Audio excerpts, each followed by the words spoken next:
শুরু হলো আমাদের বান্দরবনের পাহাড়ি রোমাঞ্চ। আর সেই পথে আমার সঙ্গী প্রকৃতি আর বান্দরবনের অবিরাম সবুজ পাহাড়।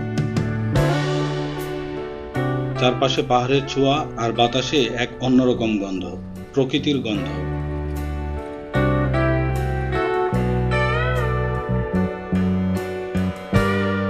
প্রায় 3 ঘন্টার যাত্রায় পৌঁছলাম রোমা সেনাবাহিনীর চেকপোস্টে। ওখান থেকে ফর্ম ফিল আপ, সেনাবাহিনীর পারমিশন, সব নিয়ম মেনে। এই নিরাপত্তা ব্যবস্থায় পাহাড় ভ্রমণকে করে আরো ভয়হীন ও নির্ভরযোগ্য।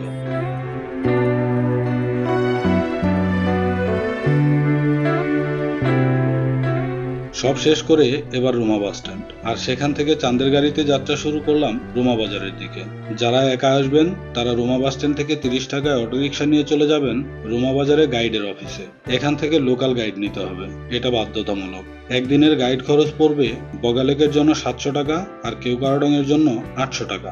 এর সাথে গাইডের যাতায়াত, খাওয়া ও থাকার খরচও আপনাকে বহন করতে হবে।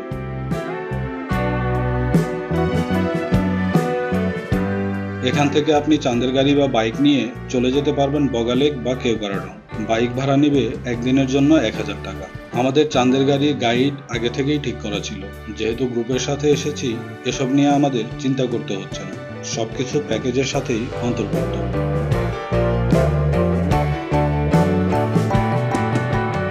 যাই হোক, লাঞ্চ সেরে নিলাম রোমা বাজারের এই রেস্টুরেন্ট থেকে। লাঞ্চের জন্য খরচ হবে 2 থেকে 300 টাকা। লাঞ্চ শেষে আবার যাত্রা শুরু।